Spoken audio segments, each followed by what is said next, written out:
चलिए खबरों में आगे बढ़ेंगे। देश में अंग्रेजों के जमाने से चल रहे 3 आपराधिक कानून 1 जुलाई से बदल जाएंगे। दिसंबर 2023 में संसद से पारित 3 कानून कल से पूरे देश में लागू हो जाएंगे। आईपीसी अब भारतीय न्याय संहिता के तौर पर जाना जाएगा।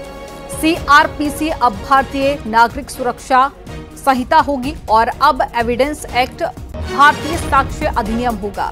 इन कानूनों के लागू होने के साथ ही इनमें शामिल धाराओं का सीरियल नंबर भी बदला जाएगा। भारतीय दंड संहिता में 511 धाराएं थी, लेकिन भारतीय न्याय संहिता में 358 धाराएं ही रह गई हैं।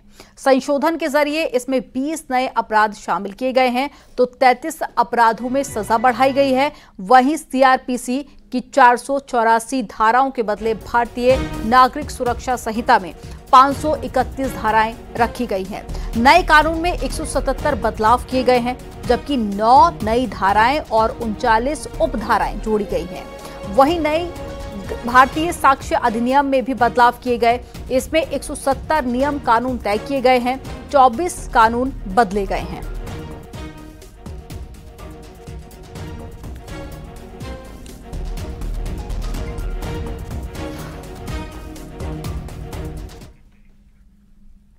संघ प्रमुख मोहन भागवत वाराणसी पहुंचे। कल संघ भवन में आयोजित शाखा में शामिल होंगे और फिर गाजीपुर में परमवीर चक्र विजेता वीर अब्दुल हमीद के गांव धामोपुर जाएंगे। वीर अब्दुल हमीद के जीवन पर उनके बेटे की लिखी किताब मेरे पापा परमवीर का विमोचन करेंगे।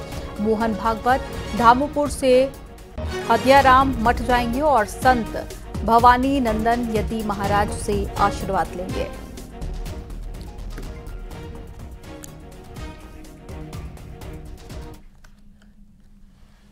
कन्नौज में बन रहे रोमा स्मारक का मंत्री असीम अरुण ने निरीक्षण किया। रोमा स्मारक और मुक्ताकाशी मंच के निर्माण में देरी पर नाराजगी जाहिर की। 3 महीने में काम पूरा करने के निर्देश दिए। रोमा समुदाय की याद में मंत्री असीम अरुण ने एक स्मारक बनवाने का काम शुरू करवाया था।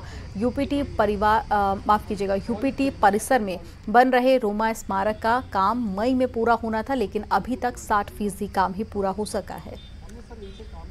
उनके स्मरण के लिए, उनकी याद के लिए ये स्मारक यहाँ पे तैयार हो रहा है। इसमें बीच में एक चक्र होगा जो रोमा समुदाय का घर माना जाता है, जो उनकी गाड़ी होती है, वैगन बोलते हैं उसको, उसके ये चक्र का प्रतिबिंब है। जो रोमा समुदाय का झंडा है उसके बीच में भी ये चक्र दर्शाया जाता है और ऐसा ये स्मारक तैयार हो रहा है। इसके बगल में लगभग 400 लोगों के बैठने के लिए मुक्ताकाशी मंच तैयार हो रहा है। इस मंच में लाइट, साउंड सारी व्यवस्था होगी ताकि कन्नौज के हमारे युवा साथी या संस्कृति में जो भी रुचि रखते हैं वो अपने कार्यक्रम यहाँ पे आके बहुत ही कम खर्चे में कर पाएंगे और कन्नौज वासी उसका आनंद